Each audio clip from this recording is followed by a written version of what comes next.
Hello everybody, welcome back to the channel. I am Tal, and today I'm going through the quote-unquote armory, that is the big bag that I store my Larp weapons in. I thought that it was a good moment, as good a moment as any, to sort of go through a few of the ideas that I base my Larp weapons choice on. So what to bring to an event and what to sort of structure my character around. Now, my character, as I said in previous videos, is a fighter. So these ideas make sense for warrior types, or at least were developed for warrior types. But even if you are not a combat character, even if you're just, a non-combat, quote-unquote, non-com, as they are called, I think you can still find something that is useful. So, I structure my sort of this into a something that makes sense, following three main rules. First rule is I need the tools to do anything that my character is either supposed or likely to do.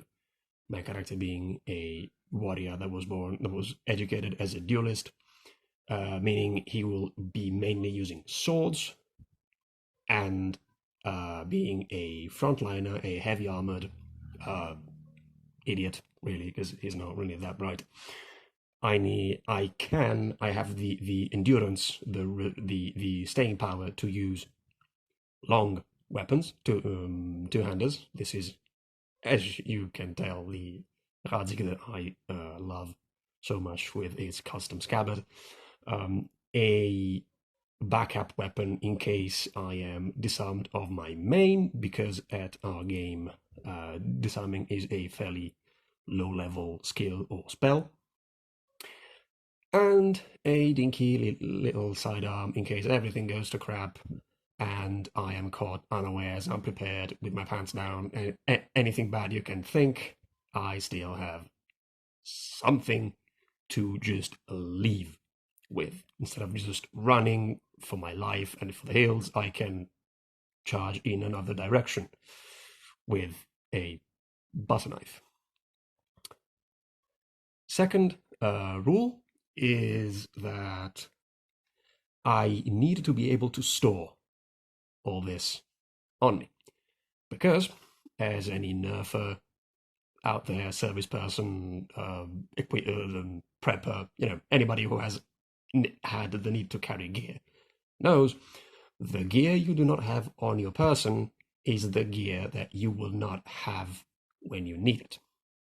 Okay, so flipping the sentence, if you want to use something, you have to have it either handy or on your person when you need it.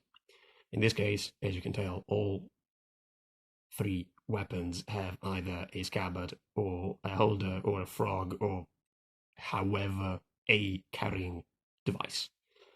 In this specific case, the dagger I usually carry sort of tucked behind the frog. There's a little space between the two loops, and then the longsword goes sort of here. Imagine almost in a like cluster, in a sense. Imagine it kind of like the daisho from Samurai.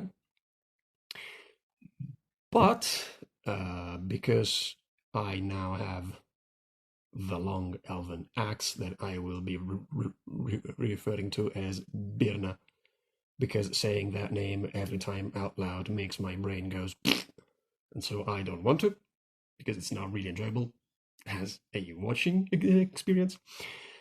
Because I have this much longer weapon, I think it's 5 foot square. The Radzik is 4 foot, so a longer weapon, sort of long weapons, better than a shorter weapon.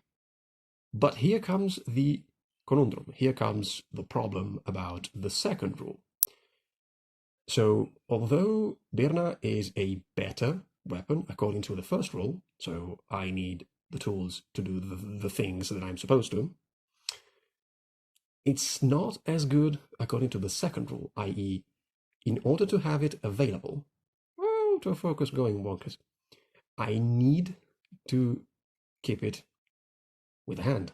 It doesn't have a scabbard button, as it is not a sword, and even if it was a sword, it's too long to have a scabbard. Also, our local game, sorry, for I am in a very uncomfortable position. Our local game isn't a fest game, I think. It doesn't have pitched battles. It has sort of skirmish, dueling, but not really those levels of massive combat. And also, it's not played on a field, but usually in like gardens, courtyards, sort of that type of style of place. Although it may not be as sort of as smart room wise, because being longer, it doesn't have it does require a wider room to be used. However, being basically urban environment, house, event place, there is plenty of places where I can just leave it and not lose it. So, say I leave it at the door, something happens, I just take a couple steps, grab the paint stick, somebody, and there you go. So, although portability may be an issue, depending on the place that you play at, it may not. If you are in a field, you may have problems. But then again, if you are in a field, you probably have a tent and you probably fight. You probably know in advance when you will be fighting. So when you're not fighting, you can leave your long paint sticks at the tent. See what I mean? And here's the third rule, which is really very simple. The third rule is style. Now, as you can tell, these Larp weapons have all different styles. This is more like Elven, Celtic, sort of northern inspired. This is like these two are classic European, Western European swords. This has some weird Roman influences. This is very late 1400s, and the rest is very much heavily inspired by his historical pieces. Now, my character, and there's a reason why. First, I like it, so looks is definitely a important factor. But also, my characters tend to be heavily historically inspired. I tend to draw as much as I can from our own history, from our own sources, to give it then a fantasy spin, because that's how I grew up, costume speaking, and that's what I like. So because my that guy, I'll try to put some image somewhere of his full kit, almost full kit, because he has a very strong historical in sort of vibe. I need weapons that make internal sense. That are internally consistent with the rest of the costume. And so because he is a duelist, he needs these tools. But because he is sort of opening to the divine side of a setting that is heavily inspired by the Norse mythology, culture, and style, I went for this specific axe because he's going to use he's going to harness the inner aggression of running pell-mell at somebody with a big stick covered in steel, screaming like a maniac, which is cool.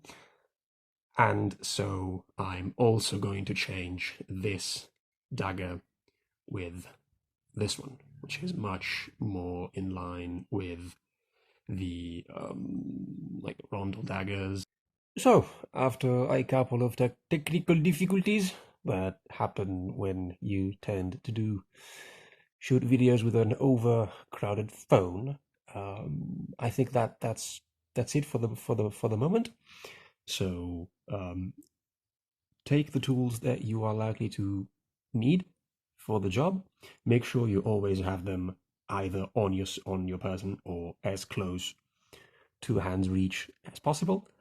And it's always cool to see weapons that are consistent with not only the costume, the style, the vibe of the character, but also their evolution in game. Their sort of that reflect their journey through the story, the world, the events, and all that stuff.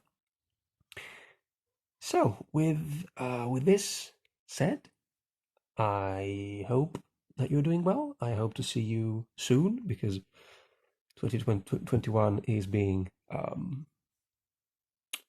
tiresome, really, without seeing nobody.